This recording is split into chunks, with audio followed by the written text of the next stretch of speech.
Hello, everyone, and welcome to this episode of the Conduitao podcast with Cayce Howe. Today, we're going to be talking about this very interesting question of how we can build resilience as social change leaders, social change professionals, activists. What does that mean? What does resilience mean? What does it mean to be somebody who is grounded, who is adaptable, who is in the world, but is not necessarily adopting all of the negativity or internalizing all of the negativity of the world, especially if you're an activist. You're struggling with systemic level oppressions. You're struggling with policy failures at the local, state, provincial, and federal, national levels. There's gaps for people who are on a spectrum of marginalization, not very marginalized all the way to extremely marginalized, even in the developing world, in the West, what we call the West, North America, Europe, these places in Asia where there's a lot of affluence, but still a lot of marginalization and exclusion based on a whole host of characteristics. So if you're an activist, you're well aware of these issues, and you're well aware of how you'd like to change the conditions on the ground for people who are suffering. But in the process of striving and working and wanting to make the world better, being a climate change activist, being an equity activist for race, for sexual orientation, LGBTQ plus people, for the First Nations people who are suffering on a level that many of us cannot even really fully grasp and grapple with. So today we're talking to Cayce. He's an American author, and he's a Dharma teacher. He's an authorized teacher in the Theravada Buddhist tradition and a co-founder of Sustainable Caring burnout prevention programs. You can find him speaking on his More Happy and read his thoughts in his book of Dharma poetry, Becoming Water, Heart Path to Wisdom. Welcome, Cayce, to the podcast. It's so great to talk with you here and to get your wisdom, get your thoughts on this question of how we can go about being more grounded when we know that the world is very turbulent, very ungrounded, very chaotic. And there's a lot of forces at the structural level that are really outside of our control, right? There's a lot of things we want to change, and it can be very frustrating to not be able to necessarily be in control of that change. Yeah, thank you so much. Thank you for having me. Yeah, really excited to be here. That's wonderful. So I want to start with the sort of foundational question I have for you, being a Buddhist teacher and practitioner for many decades now. From a Buddhist perspective, what exactly does it mean to be resilient? Yeah, there's probably a bunch of different ways to answer that question. But I think at a basic level, at a very essence level, to be resilient would mean to see the world as it is. So clear seeing, have the wisdom of clear seeing as a path to resiliency in the Buddhist way of being. We really cannot be resilient if we have what we would call wrong view. If we're not seeing reality as it is, there's really no ground for resilience. So getting in touch with these components that are the very essence of our reality, which we love to forget. There's a few. There's a few in particular that we love to forget. I like to say, forgetting these few things causes us to be destabilized. And I don't know how much you want me to go into that, but I can. Yeah. It's like, yeah. So one is impermanence. Okay. The second piece is interdependence, and then the third one is things are egoless or empty from their own side. We like to say those are the three really, really key aspects of reality we have to keep top of mind. And so this is really a practice. It sounds kind of like a philosophical discussion, but I can unpack it, a little bit and see that it's really a practice of the way we see. And again, this is not something, it's not belief oriented. It's not like a conceptual thing. It's just, this is what is. So nobody can say that something like impermanence isn't real. Impermanence is real. Interdependence is real. The one that's a little bit difficult, so maybe I'll start there. Like, we could all see interdependence, we could all see impermanence, but the egoless aspect, things that are empty from their own side. This one's it's a really fun one for me. It's a bit abstract, or it's extremely simple. Some people look at it as, well, that's pretty abstract, or it's like super obvious. But I'll unpack it real quick, and hopefully it'll be it'll be simple. But this is really important because it's extremely important for empathy. When we're looking for empathy on let's say both sides of a spectrum, if we're looking at activism, and we're really trying to have empathy and compassion as we act, so we really need to carry that with us. So we have to understand that we're all seeing the world completely differently than one another. We have to understand that at a very core level. I forget, it was in the news somewhere recently where there was some woman who worked for the FBI or CIA or something like this, and she said everybody thinks that they're the good guy.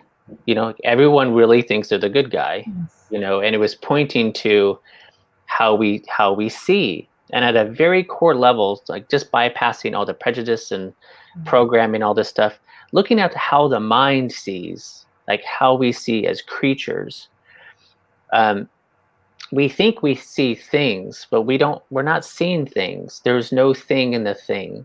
So in other words, if I have my phone here, my phone, if I show it to you and I ask you what this is, someone might say, it's an iPhone, or it's a phone or something. But there's no phone in the phone, right? There's no one piece of this that I say, that's it. That is the actual phone. I could take the screen off, I could take the back off, I could take the cameras apart, I could take all the electronics out, and there's not one thing that makes it a phone, right? But we label it a phone, so we call this merely labeled phone, right? So now, if I take this just to a 4-year-old, they might not say it's a cell phone. If I take it to somebody who lives outside of the technology world, they might not say it's an iPhone, right? They're seeing it with their own mind, right? So they're going to merely label it something else, right? But at a base level, there's no thing in the thing. Just like you could take your car in an assembly line. When does your car become a car, right? It's merely labeled car because of the function that it has. So this is what we're labeling. We're labeling functions, right? Because something functions like a phone, then it's a phone. We could take a building that changes businesses. It's a building, but it's a dry cleaner, then it's a meditation studio, then it's a this, then it's a that. But what is it really, right? Those are like relative reality labels that we give things. On a fundamental essence level, it's empty from its own side as being one thing. So and part of that is that interdependence piece. So in other words, all phenomena, we need to make contact with it for it to exist in a certain way. As part of the interdependence, not only is it good or bad dependent on something else, or arising dependent upon something else, but it also needs our mind, right, to make it whatever it is, because it's from its own side, it's empty, right? It just is. So we need to impute on top of it whatever it might be. We do that. And as soon as we do that, because we do that with people, and this is really where it becomes powerful. I mean, if we look at like our partners, take a husband, a wife, a boyfriend, a girlfriend, you're imputing, we all do this, we impute wifeness or husbandness on that person, but that person is from their own side a collection of thoughts, emotions, body sensations, memories. Right. They're shifting and changing all the time. They're not fixed. They're not that label, right? And again, we're using it as in a relative sense, but their husbandness is your concept of that. So when they act out of that, they're acting out of your concept of that, not out of their isness. Yeah? Yeah. So forgetting this is the lack of resilience, because this is the wisdom piece. So we have the compassion piece. This is the wisdom piece. If we have compassion but no wisdom, then our compassion turns to attachment. It turns to grasping. It turns to, I need this to happen like this. Because we forget, like, oh, things are interdependent. We forget, oh, things are impermanent. We think, so in that interdependence, we can't control everything. This is only functioning. Like the phone itself, nothing can function without anything else. It needs a satellite. It needs all those parts. It needs my mind and everything, right? So all of our reality is interdependent, or interdependently arising. The numbers, like there is no number two. The number two exists because of 1 and 3. There's no independently arising number 6, right? I like to call this the reclamation of interpretation, because everything is interpretation. Action, things, the past is interpretation. So I like to see, I would describe what you're talking about as taking hold of the interpretation and being aware that everything is but an interpretation. Yeah. So when something is bad in your life, that is merely an interpretation, right? With different inputs, different information, you could come to see that very thing that is quote unquote bad as you're interpreting it as being good. Yeah. And it's important to note the other side of this. So the other side of that is the compassion wing, and so this does not mean non-action or, so everything is, let's say, empty from its own side and we add something to it. Without the compassion piece, if we move through that line of thinking kind of too far, we go into nihilism. So we have nihilism on one side and we have attachment on the other side, right? So wisdom without compassion turns to nihilism. Compassion without wisdom turns to attachment. Right? So if we have all this compassion, but we don't have the wisdom of like, okay, I can't control everything. Things are shifting and changing, they're impermanent. And this is a relative world. Like I'm not seeing things, like not everyone's seeing things the same. So when we have the blend of those two, we become extremely resilient. Extremely resilient when we have both of those. When we hold both of those realities, relative truth of a world of labels and a world of suffering, and ultimate truth, which is everything just is. Ultimately, everything is isness ultimately. But we act anyway, right? We act out of our true nature of compassion and service. This is how, we act because of the dynamic aspect of those energies. At the very core level is compassion. Our anger, look at a child running across the street and the mom just yelling, at that child for running across the street. She is displaying anger. The root is compassion, right? The root is, I don't want that child to suffer, right? So we have so many service levels that are arising from this really pure, enlivened energy of compassion, and we get stuck in those surface energies. Envy, jealousy, this is not wanting ourselves to suffer, right? This is fear, right? What's that? That's compassion, not wanting ourselves to suffer. right? Wanting security for ourselves. So all of these surface level emotions at their root are it's compassion. So Right. when we move into that wisdom mind, when we can detach from expectation and have, I like the word unattached other than detached because that Yes. sounds like numbing out. But when we detach from expectation, you know, then automatically this pure enlivened compassion is there. Yes. That's why I don't like that the term, compassion fatigue.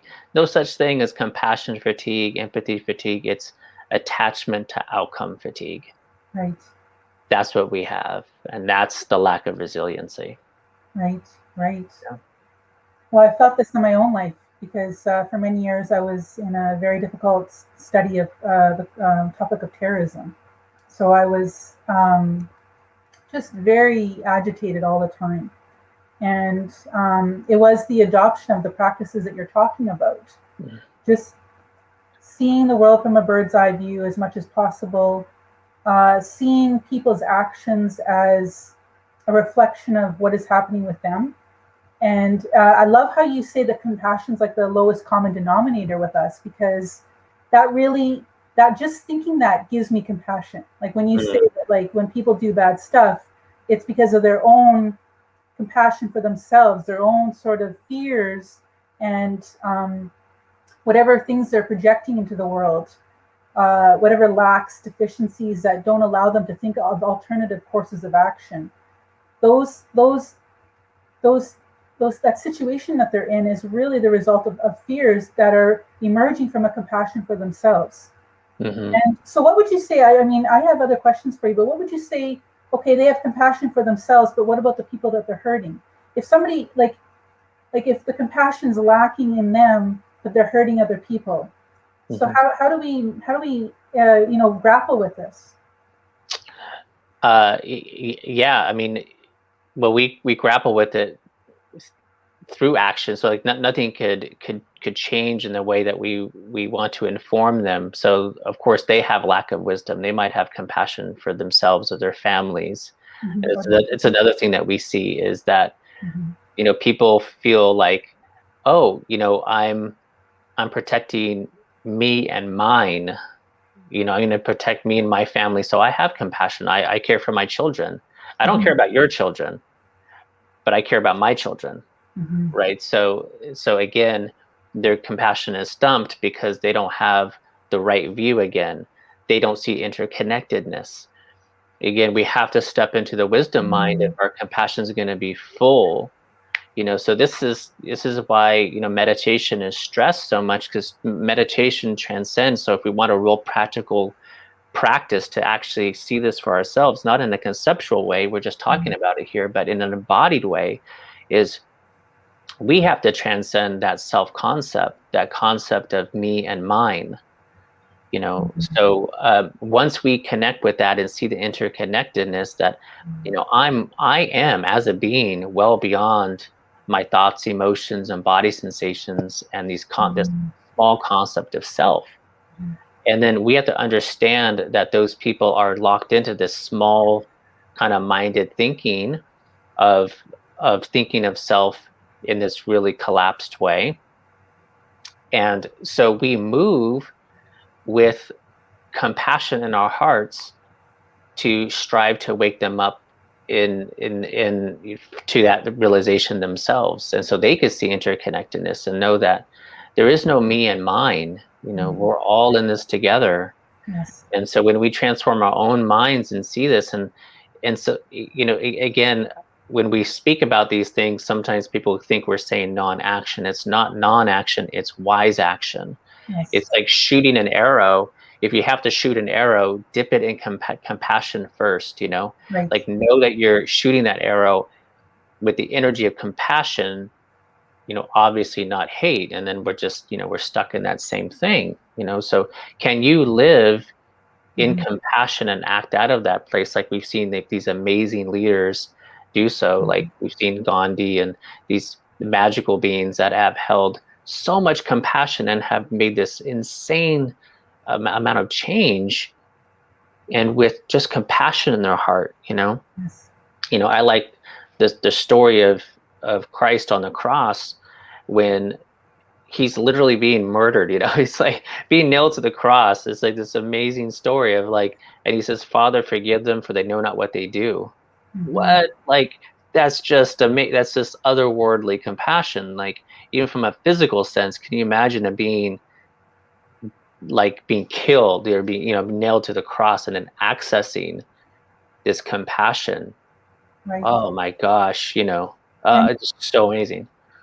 truly, I mean, if what as you're saying that, say the perpetrators of racist violence or the perpetrators at the street level, all the way up to the policy level, or those who are perpetuating and not stemming the flow of emissions into our society and into our atmosphere, causing massive shifts in our environmental regular like sort of balances and the way it's supposed to be all balanced out in our environment.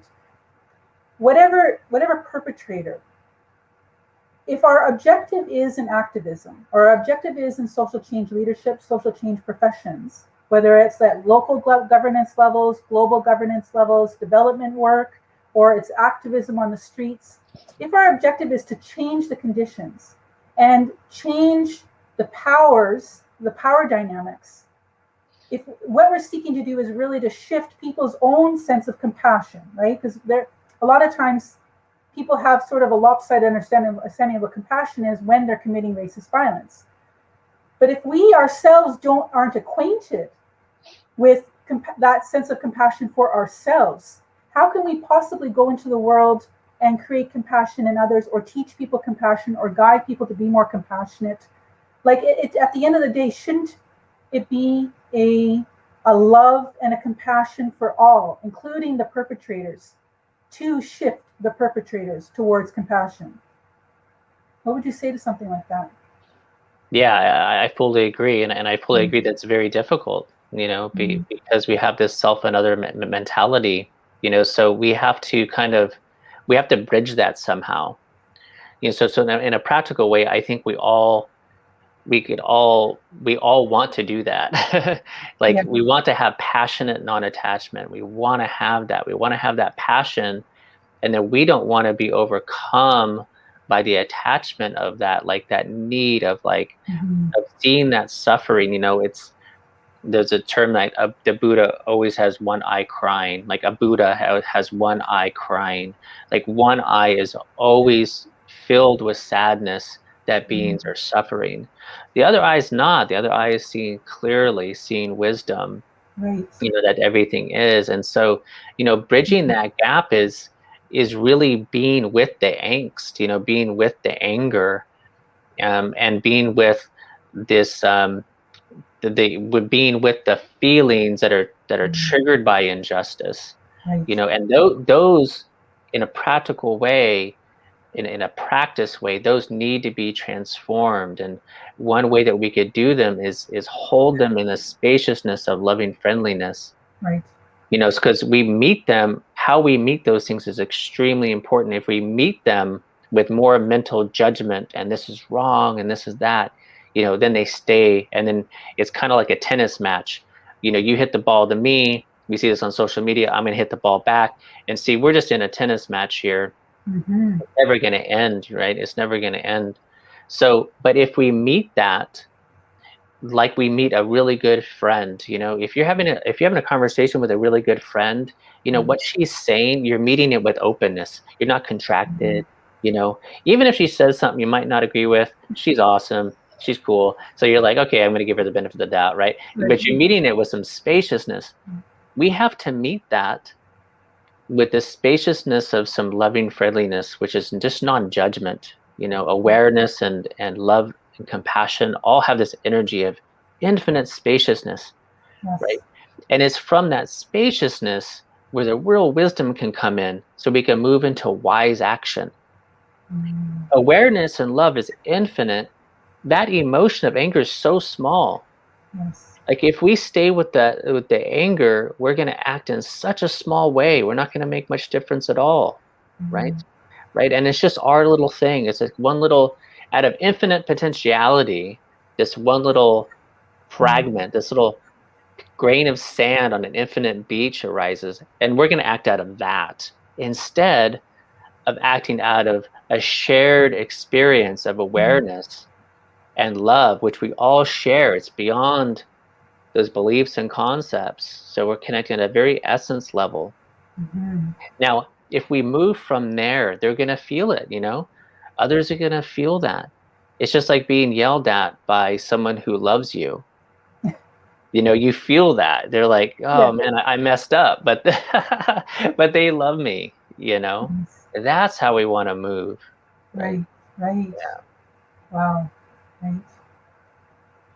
So I want to ask you my next question, which is, what is the leadership style of the Dalai Lama, in your view? Like, what are the strengths of his approach to leadership? Hmm. Yeah, that's an interesting question. Just a little bit about my background with the Dalai Lama and his leadership. I lived at meditation centers for about 6 years. Four of those years were in Tibetan Buddhist centers, all here in the States.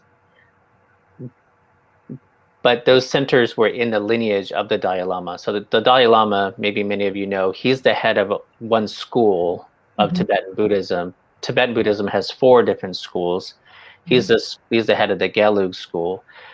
The Dalai Lamas traditionally would also kind of rule in a government aspect all of Tibet, where the other heads of the other schools, by the way, just were the spiritual heads of those other schools.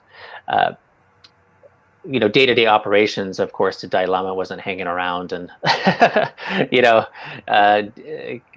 looking at day-to-day operations. But so I have contact, through the lineage, and seeing how things are ran. And of course, sitting with the Dalai Lama several times as well. But from what I could see is the Dalai Lama, and just look at his scope of work, he is more interested in transforming beings than transforming legislation. Yes. If you just look at his body of work, it just reminds me of like one of the most profound conversations I've ever, heard the Dalai Lama have was with one of his dear friends who was imprisoned by the Chinese for 19 years. And when his friend, got out, he had a conversation with the Dalai Lama, and the Dalai Lama asked him, how bad did it get? How bad was it? And his friend, who was a monk and all this stuff, he says, well, on 2 occasions, it got very, very dangerous. He said, because on 2 occasions, I almost lost compassion for my captors. It was so powerful. That was his version of danger. His version of danger wasn't bodily harm. It was falling into the delusion of self and other. Right. Right. So he was holding on to his enlightened mind of seeing all beings as is. And I remember they were talking to other people, and they're like, he's like, they were programmed. They thought they were doing the right thing. They were programmed to torture us, and they were following their program. And we had, compassion for them. But I see the Dalai Lama is more focused on transforming beings, the view of beings, and kind of working in that angle of connecting to your own compassion, connecting to empathy, connecting to kindness, and then as a group of individuals that have realized this, and from that place moving towards that action, because he's never stopped trying to free his country. I mean, but I think it's really interesting, just as an example, when you look at the Dalai Lama, so 600 monasteries, completely annihilated. His country's taken away. People were killed, and still to this day are killed in his name. His friends have been killed. All this stuff. And when you look at the Dalai Lama, do you see somebody who is depressed and downtrodden and at his wit's end? No, he's known he's known as a joyful person. It's quite interesting, so he really embodies this these two things that I was talking about. He strives very, very hard to for justice, and then at the same time he really embodies this wisdom of being okay when things are not okay. And it's almost like giving ourselves permission to have that. It's very difficult. But I think that's why we can't keep this here, through practices of meditation where there is some sort of transcendence from that habitual grabbing onto the mind stuff, right? Because that's an example of somebody who's embodied in that space. Like he almost can't help but see. He can't help but have compassion for others. He just doesn't see it in the same way that we do. So yeah, he is definitely moving in an action-oriented way, but embodying the compassion piece and really wanting others more than anything. He doesn't care what you look like, or when you sit in a Tibetan teaching, at least at the Tibetan centers that I lived at, there was a lot of Chinese there, which is, there's many. Tibetan Buddhism is really big in China, and with the Chinese people, and we would translate in Chinese, and so this is a perfect example of I don't know, just that interdependence and really that we're all just beings, and so like when the teachings would be translated, it would be in Chinese. Would probably be the first thing that it was translated into. There'd be more Chinese than American sometimes in the gompas that we'd be sitting in. So yeah.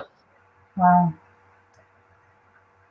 Yeah, that is the kind of compassion, the kind of wisdom that we would like to inculcate in ourselves over the course of our lives, that we have that greater wisdom, that we're able to channel the truities, the truths of who we are, the interconnectedness that we have at the quantum level. It's all, there's no separation between anything. We're just different bundles of energy in different configurations.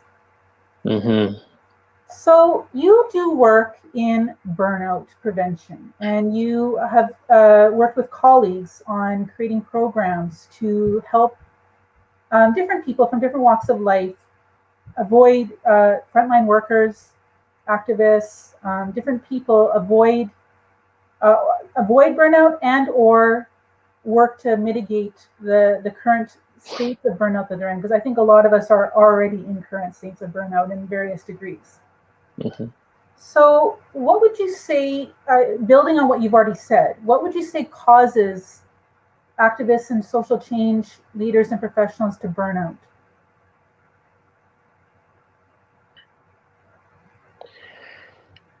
I think it's the same thing that allows all of us to burn out, and it's back to this idea that there is something external that is going to make a permanent fixed change, and that change, whatever that might be, is going to create an internal something that's going to bring about contentment. So we have this idea, there's always this carrot that when this thing changes, it's going to be cool. When this thing changes, it's going to be good. And there's craving and desire for that to happen. And we prioritize, because I get this all the time. So we prioritize the wrong things. We prioritize things that are not leading to sustainable and reliable happiness and contentment. Right. And therefore we cannot be resilient in anything that we do. And so if we look at the pleasures, if we look at the pleasures of the senses, which are, nothing's wrong with them, but if you have a cup of coffee, 10 cups of coffee is not going to make you 10 times happier. When we actually get what we're craving, we just want more. It's like salt water, it's like drinking salt water. And then we forget, again, going back to that impermanence piece. That's a good analogy. Yeah. When we go back to the impermanence piece, even if we make change, like even, we've always been at war. Like the Buddha's time, the Vedas, like there's always been strife. There's always been. And so even in our own lives, if we're healthy and we have beautiful relationships, and we've made social change, and we're financially good, like let's say everything miraculously came together and it was perfect. It's impermanent. Right? It's impermanent, so it's subject to change. The only thing that we could understand is that we could understand that change on a fundamental level, and that's the contentment. So we're standing in the river of reality, like reality is just rushing by, and most of us are standing in the current, like standing there, just like trying to hold everything, and so the current feels really strong. That's the burnout. Like, oh my gosh, if you turned around and lifted your feet up and went with the current of it, there would be no resistance, right? And again, this is not non-action. Going back to the same thing, it just means that you're in with reality. This is like, mindfulness it is so funny. I'm a mindfulness teacher, and that whole term's been blown out of whack. But anyway, I don't have to say it anymore.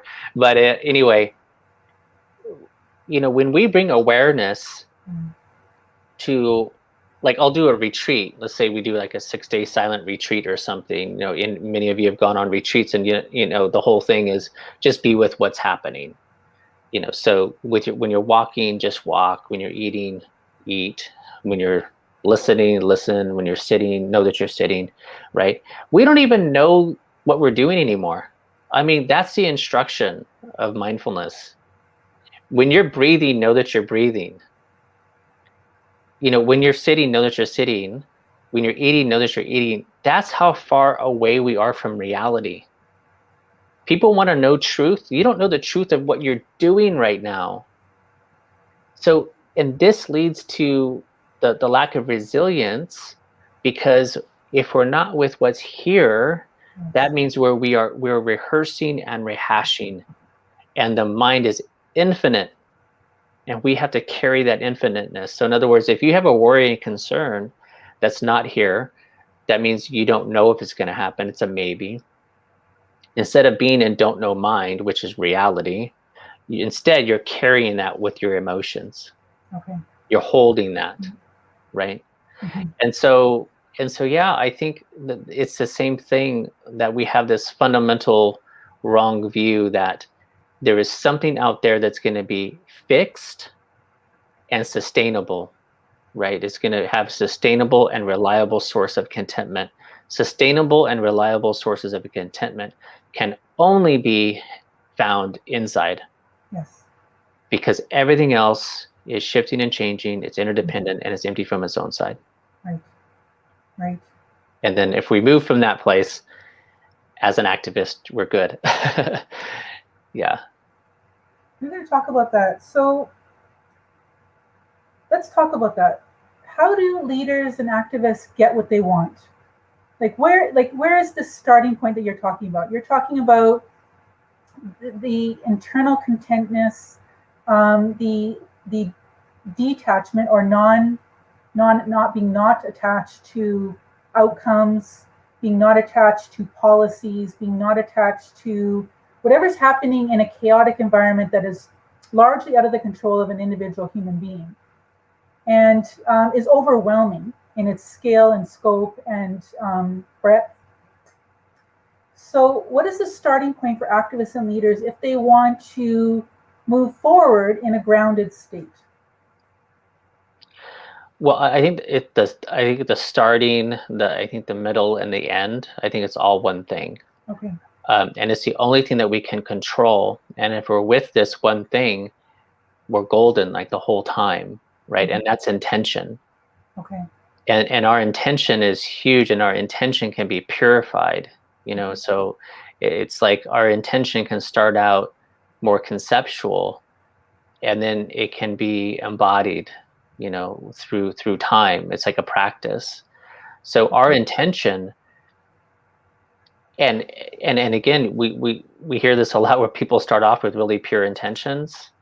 They start off with pure intentions, but then that pure intention gets a little muddied and dirty because of attachment, right?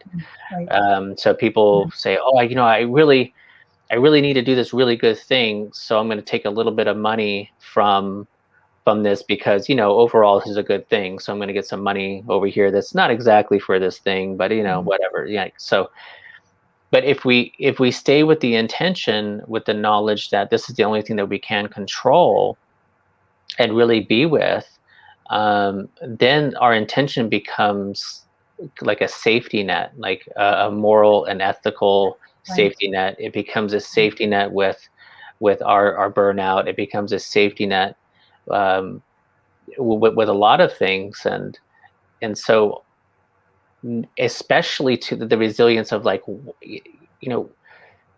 I need this to happen. I need this to happen like this.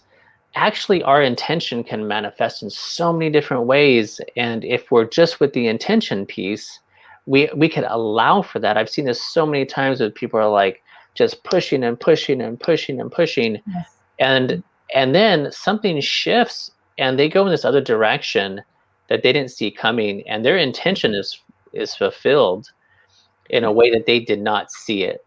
Right. And so if we're attached to, our idea of what that intention looks like, then we're really stuck in a box.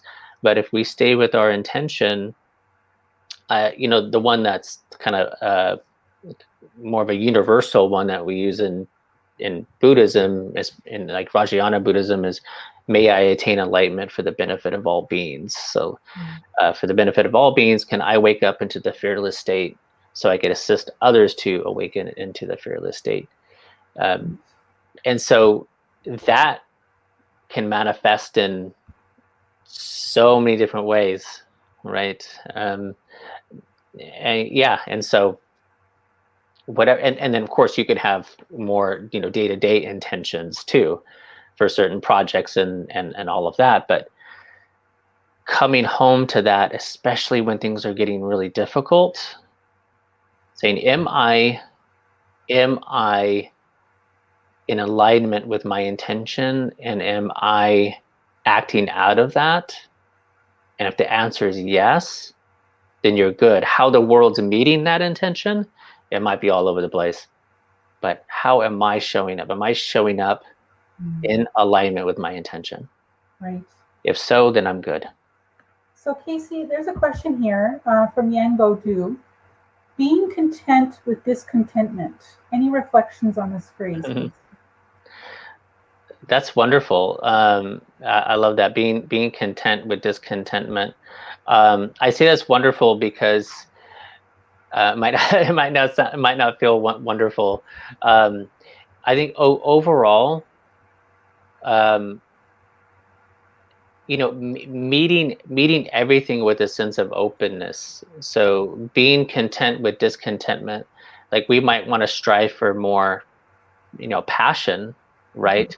But if we meet the things that are even, technically negative, if we meet them with more judgment and criticism, then we're into those things, like we're into the energy of those things, right? So again, if we look at that mental layer, just like kind of like earth science, there's all these different layers of awareness and consciousness and all these different mental layers.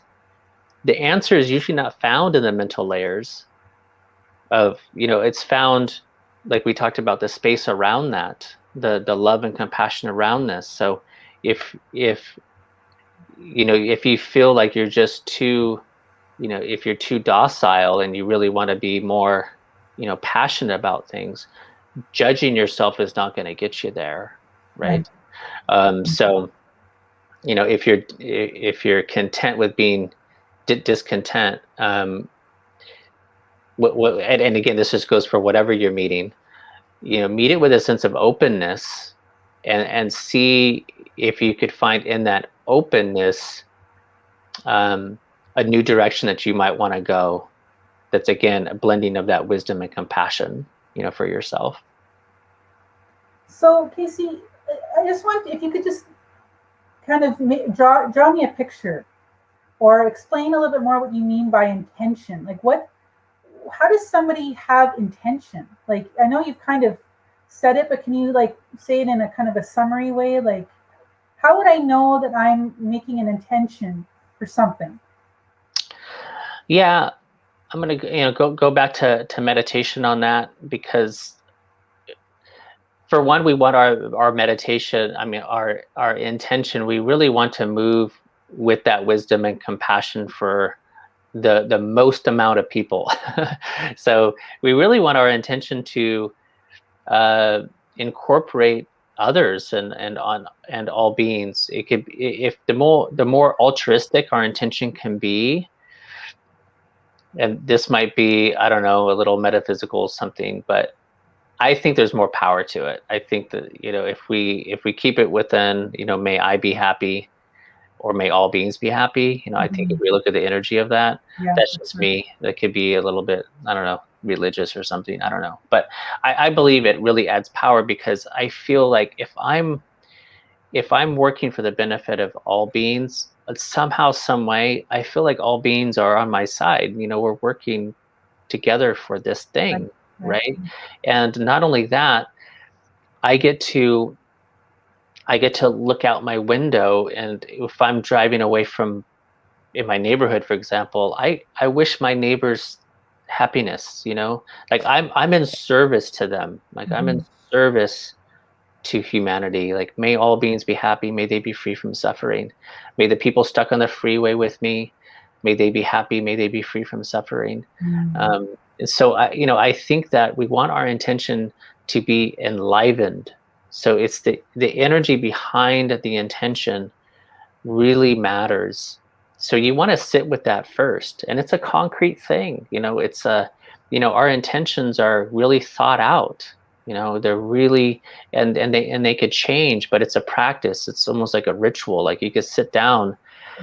I remember learning at the meditation centers, before we went into any meeting to make any decisions, we would meditate, and we would verbalize the intention, for this meeting, for this project, and really feel into that. And our intention, when we come from a place of altruism, really reach into the compassion and wisdom that you have, the embodiment of that becomes your motivation, which is another thing that people really struggle with, which is, having motivation. Like, I really want to do this, but I'm not really motivated to do that.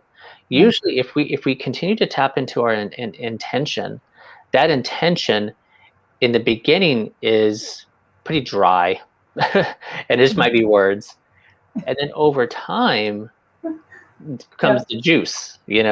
Comes a juice of it. So it's a very thing. Like, journal, write it down. Like, writing. I'm a big, I love writing to kind of draw out the essence of things. And so go ahead and take time with it, and you could write that intention down.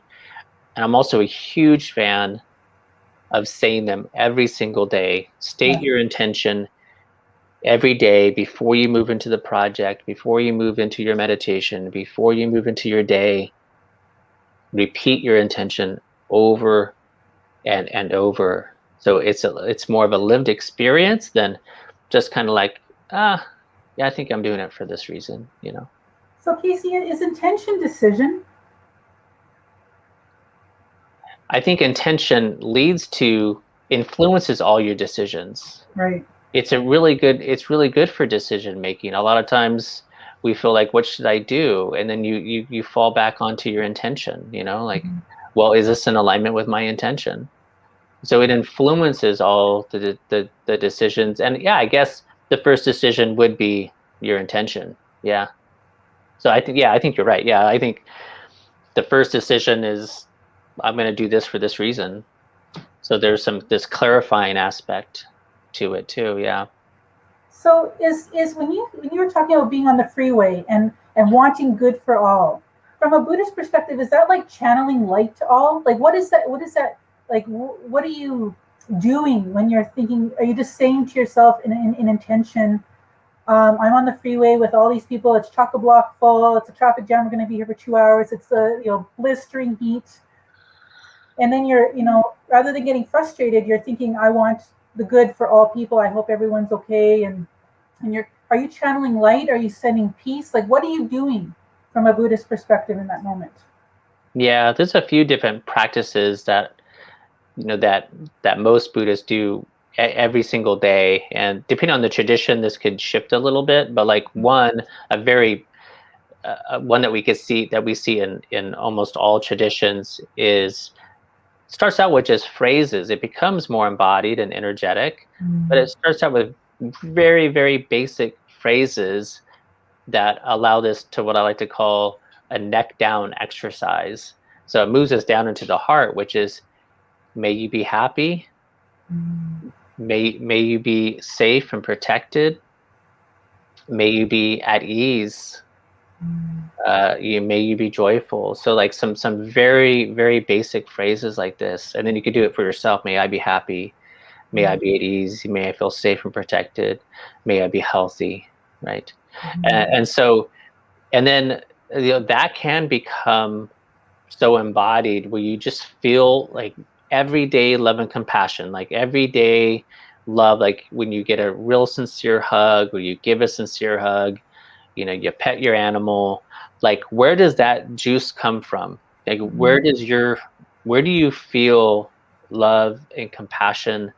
Where does that ache happen, like in compassion, when you see someone that is experiencing you know difficulties? You might see them on the street, or you might just know somebody, and you might see an image on social media.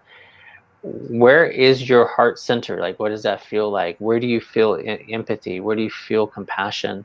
And from that place, may they be happy. May all these beings, may they be happy, may they be well, may they be at ease.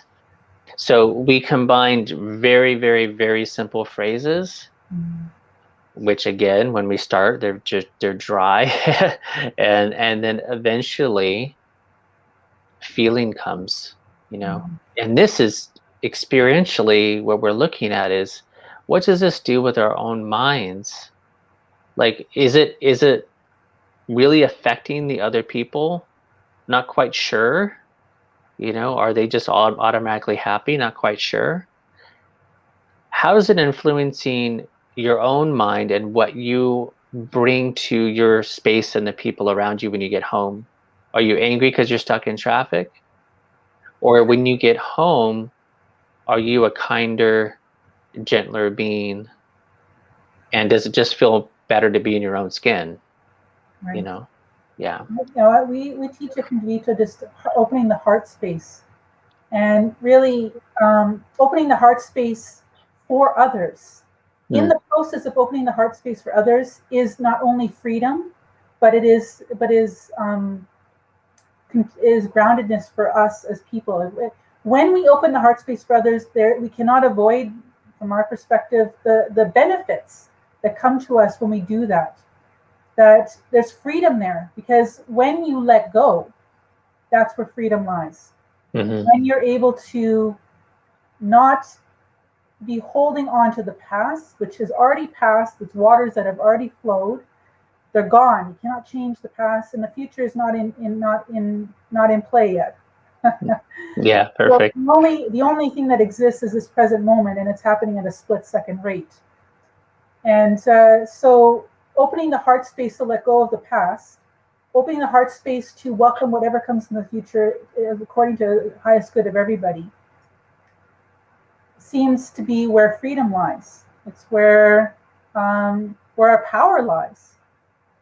Yeah, fully agree. Perfectly said. So, what are some practices that social change leaders can implement in their own lives to avoid burnout and the loss of self? Yeah, I think two things come to mind: self-awareness and self-compassion. Okay. Self-awareness and self-compassion.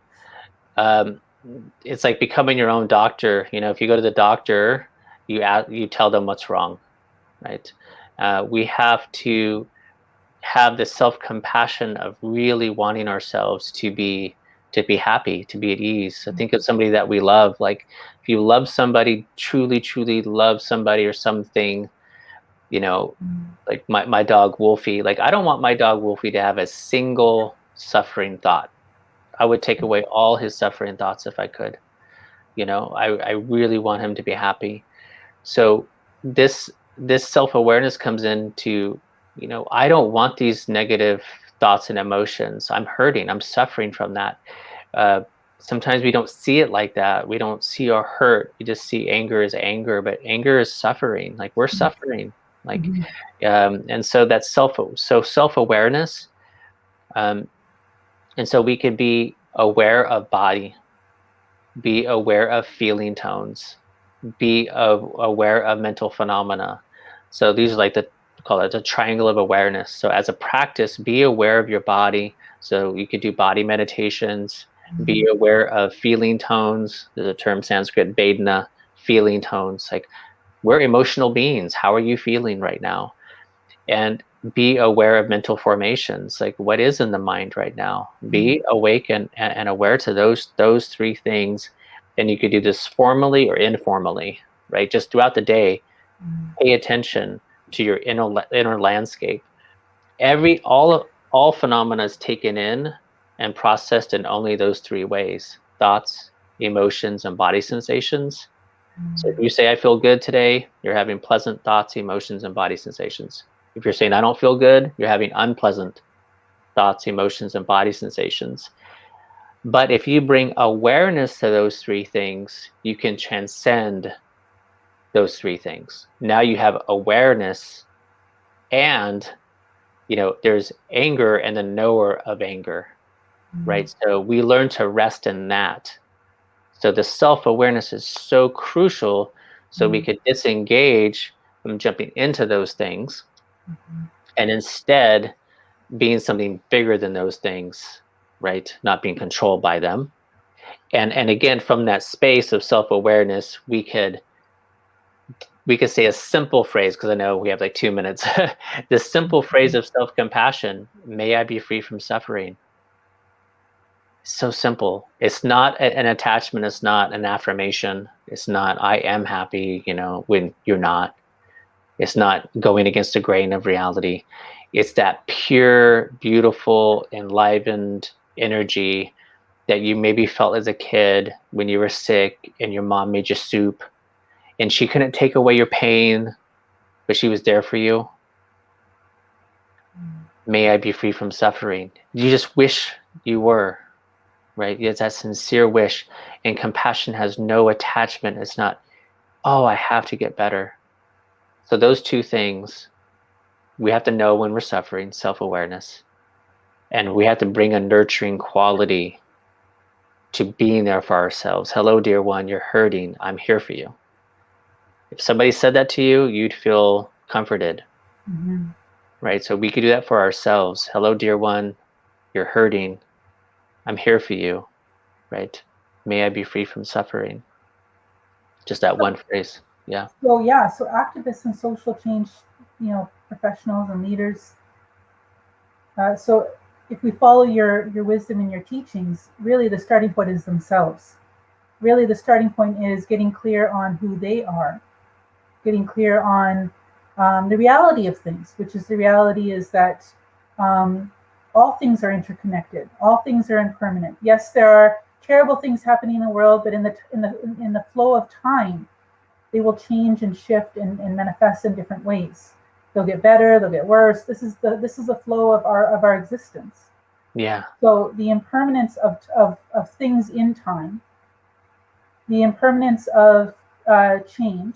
So we may have good changes, and we may have things that are not changing, right? Mm-hmm. Recognizing that, and embracing that, embracing the interdependency of all things, and that's where compassion starts, right? Because when you can see yourself as interconnected at a quantum level, even with the perpetrator of the things that you really abhor in society, and you can have compassion for that being who is operating from a state of unrest inside of themselves. And when you can go into, what was the last thing that you said? You said the emptiness of being, or the other side of being. What was that last thing that you said? I don't know. It's the last thing I said about. Well, at the beginning of the talk, you talked about impermanence, interdependence, and the empty side of things. Yes. So the yes. empty side of things is what again? Yeah. So like the egoless things, like the egoless nature of things, or they're empty from their own side. Right. Nothing is, Yeah. but yeah. Okay. Everything is, and then we interpret it. Yes. Yeah, so we operate in a constant state of interpretation, and our interpretations differ from others. Yes. So having some patience and some with that. So it's been wonderful chatting with you, Cayce. Thank you so much for imparting your wisdom. Thank you. Giving us practices to think about, applying meditation, applying intention to decision making, applying this sense of affirming compassion for all, but first affirming compassion for oneself as a starting point for all things. Because when we have compassion for ourselves, we have an open heart space to have compassion for other people, and that's where our power is.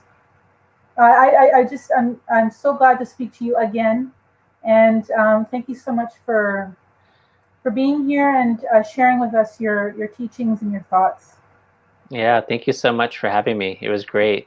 And we connected on Instagram, which is like, and Instagram actually did something good. We actually made a real connection over Instagram. So yeah, I'm stoked about that. Yeah, that's awesome. Yeah, thank you so much for having me. So thank you everyone for attending this podcast. We have a training where we teach these things at Conduitao for social change leaders. We have a training called Changemaker's Guide to Fearless Leadership, Excel in the Career You Want, and it's available at this URL. So thank you so much, Cayce. I look forward to talking to you again soon. That'd be great. And maybe in the future we can bring you on again and chit chat, or we'll find some venue to collaborate. So perfect. Okay. So take care, everyone. Have a wonderful rest of your day. Take care, everyone. Bye.